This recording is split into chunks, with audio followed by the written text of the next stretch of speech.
Morning, morning, morning, morning, morning. 12:49 in the morning. And it's Friday morning, the day before the Royal Rumble in Saudi Arabia. Yay! The one with like the least amount of buildup in years, right? Yeah, good times. Always Royal Rumble is always a good. Usually the kickoff of what is known as WrestleMania season, and actually it's not really. There's been more buzz about Uncle Allen. Is he retiring or is he not retiring than the actual Rumble match itself? And I figure when we get closer to Saturday morning, because it'll be like 10 a.m. Pacific time when it runs West Coast time. It's early in the day. It's early enough in the day because Collision's going to be AEW Collisions that night, and yeah, there'll be some bleed.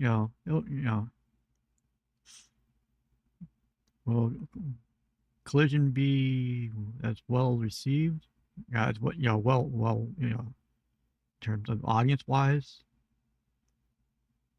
probably not. But objectively, the card is better than what they're going to do in Saudi. Sure. It might be a bit of a bias, but the way AEW's been hitting the ground running like all year, the first part of the year, it's like mass, signing everybody, signing mass signings. Brand just announced a brand new like collaboration with Adult Swim for something either animated or I believe it's animated with AEW with that's AEW involvement. So Lord knows what that's going to be. It's just we'll see. If it happens, they'll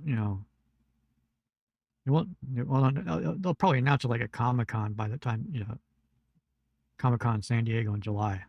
By the time they got it figured out, because animation projects take like a little bit of time to like roll out. It's like they'll announce it early. It's like figure about at least 6 months from now we'll know the true details. Because animation ain't exactly a speedy business. Not exactly a speedy business at all.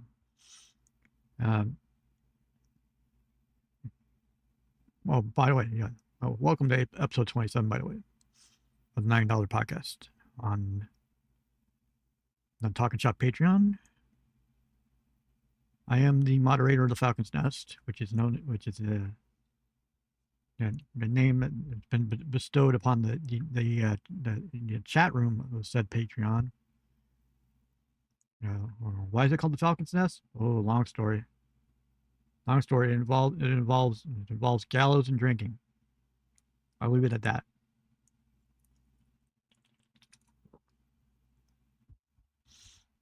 And speaking of battle royals, the boys were in MLW Battle Riot last night. It's like 40 man. It's the annual thing MLW does. Kortsky has his own version of the Royal Rumble. It's like, instead of 30 men, it's 40 men. But the stipulation this year is the MLW title would be defended. If the MLW heavyweight champion got thrown out, then the title's up for grabs. And whoever wins won the Battle Riot Rumble, whatever, was the new MLW champion. So needless to say, there's some, I like a Royal Rumble of stakes.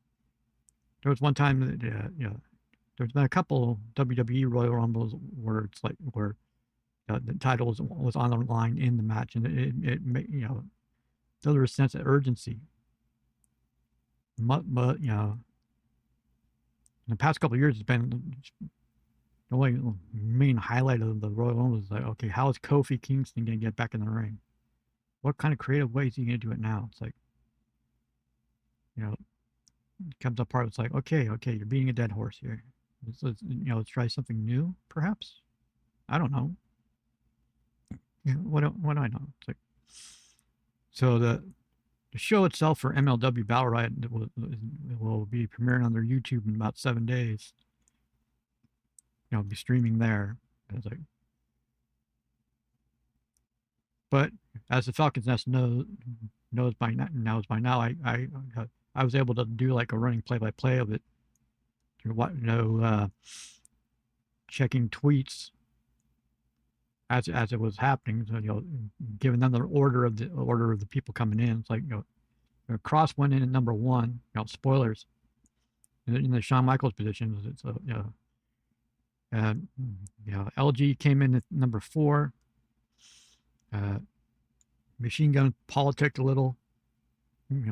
Kind of reminded Kortsky that he was G1 finalist, so his number was a little higher.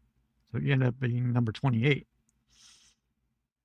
But in between that and in between LG and the Gun, we had a surprise Festus appearance. You heard me, Festus. Now, people say remark on the similarity between Festus and one Luke Doc Gallows in appearance, but kayfabe on that. Right? It's much like the Three Faces of Holy, right? I'm kind of surprised they didn't triple down and have him do have Sex Ferguson show up, because Sex Ferguson shows up. You have to belt him. It's the only way he's gonna do the. That's the only way we do the Royals, if we put him over, right? Yeah. Just like Chico El Luchador, sex does not job on a battle royal.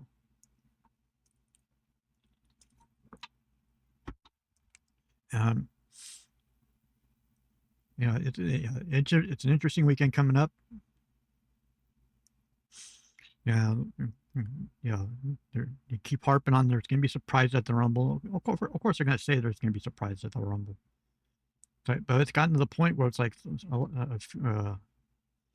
of the IWC, or like most of Squared Circle Reddit, it's sort of soured on Triple H, saying declaring it a new era every month. New era every month, every other month. It's like it's been about 10 or 12 new eras in the past 6 months alone. He's been promising stuff that it's gonna game changing. Nothing happens, right? And just like it's teasing future matchups between like Finn and Ferg, or Ferg and Punk.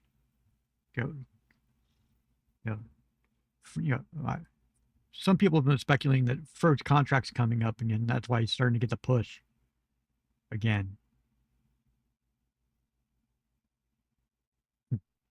Don't really know Ferg's contract details. That would be a they've done it before, right? Slap a belt on him quick and hope he stays. Seen that happen way too often up there in Connecticut. Seen it way too often. Everybody's freaking out that AJ renewed his IP deal. But it's something consistent in his career. He's always licensed out his stuff. This is going back for years. Even back in TNA, you license, he licensed, he didn't give up, anything. It's basically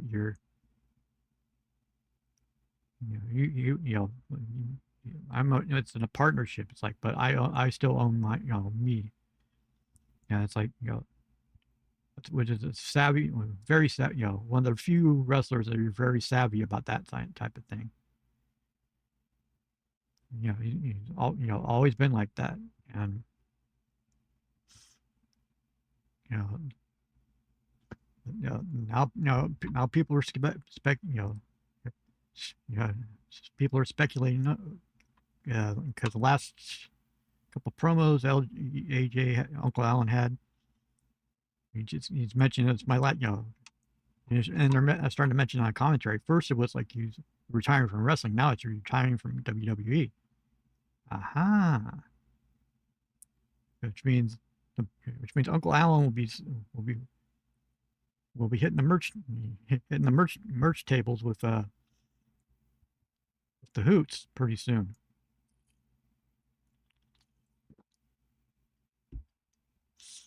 It also means the TalkNShop Mania 3 main event is still locked in. IWC is going to lose their mind when it's going to be what it allegedly is going to be Uncle Allen versus AJ. I mean Uncle Allen versus Cena.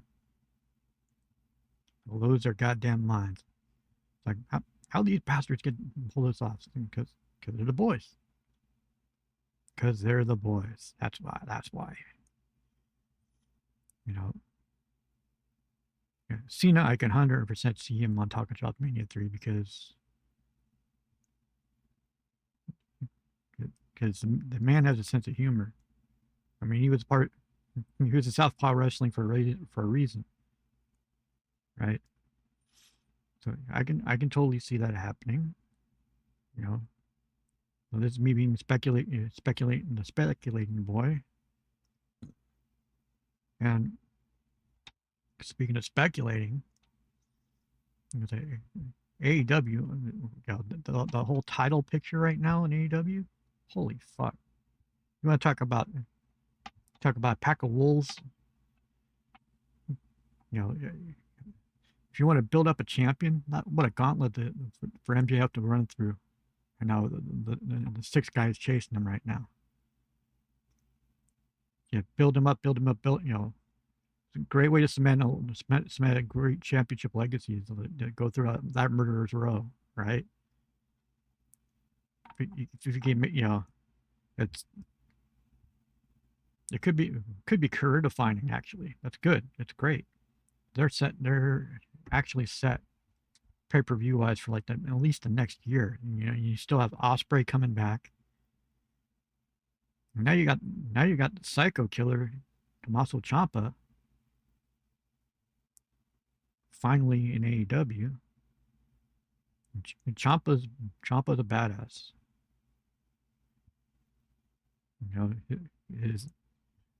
His work in NXT and PWG and CZW and Ring of Honor all speak for themselves. Right? He can bring it. Ciampa looks grizzled, but he's the same age as Matt Jackson, right? 40. He's good for another 4 or 5 years at least, right? I don't think he'll be retiring anytime soon. God forbid nothing there's no accident in the ring or whatever. But knock on wood on that one, right? Be interesting. Yeah, there's already people on social media speculating that are basically they're basically trying to manifest him joining Butcher and Blade in the trios. Because goddamn, that pairing's perfect, right? Just 3 absolute badasses just go in there wrecking shop. All similar mindset. It's like I actually brought it up to Butcher on Twitter, and he didn't poo-poo it. He was just basically saying, no one has the balls to put us together as a team. It's like daring TK to do it. So don't be surprised if it happens, because when it does, it's gonna be insane. And I'm wondering, speaking of being the big fella and Pepper. You know, Young Bucks are back to basics, and they're inviting people to super kick parties starting next week in Vegas. No opponents, no opponents scheduled for the Bucks, right? So far, wouldn't that be something? If but you know if you hear Full Death, which is the name of the theme, the Butcher and Blades theme song. I wonder if they will, if they do come back. I wonder if they keep that theme, or they go with like something from Atomic Rule, Andy's band. Either way, it'd be great. Bone Lady, off that their first first Atomic Rule EP would fucking slay it. Because the riff, Kirk Winstein would admire the riffs on that song. Let's put it that way. Such a thing as Crowbar Coded. That would be it. That song would be it. So, and in a couple weeks from now, like Oceanside, California, your boy, me, be on-site field reporter for Collision, for AEW Collision. End up getting like the West Side Gun seats, front row. Might end. That would be funny if I ended up next to West Side Gun. Will there be commentary? Will there be footage? Will it be like a breakdown? Will there be a review? Yes, there will be. Is there a chance I might run into Sleepy Hoot? Oh God. To be there for a Falcon's Nest main event live, watch Rocky get wrecked, or follow worth any price. Worth any price. It would be bonus points if Butcher and Blade were there too, because I haven't seen those boys in a couple of years now. Right. Last time I saw them wrestle together was in was a bar wrestling. Never seen them in AEW wrestling live yet. But I know it's coming eventually. That's a good thing about the Collision cards. Like it's going to be a work rate card. The way they've sort of separated Dynamite and Collision. It's like you're a fan of the work rate stuff, fan of strong style, fan of meat slapping meat.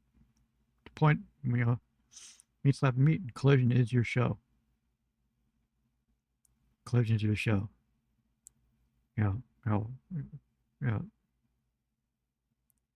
Best wishes to Jake something though. Blowout, tearing a bicep in a match is no bueno. No bueno. I know Butcher tore a bicep in a match, one of his first matches in AEW. He never got it repaired. And you showed me it you showed me it a couple of years ago, and it's like, it's the sort of thing. It's like, it's because the downtime's such. It's anywhere from like a 4 to 7 month recovery time to rehab from a bicep tear. If you want to, and that's a lot of time missed. So luckily, if it had happened in the Indies, Jake would have been fucked. But since it's happened in AEW ring, he's gonna be covered, which is great.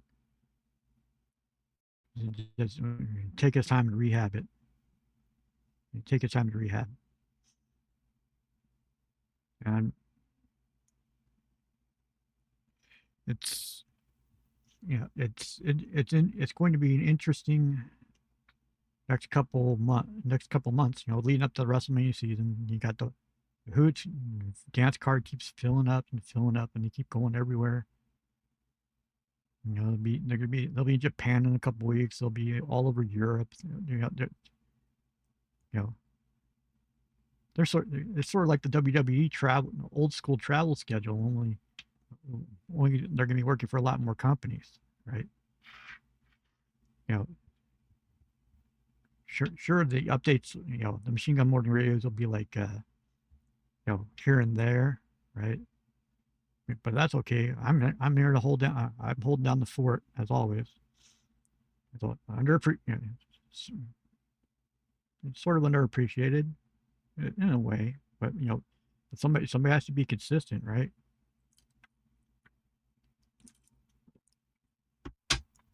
Somebody has to play substitute teacher for the nest. Otherwise, the inmates take over the asylum.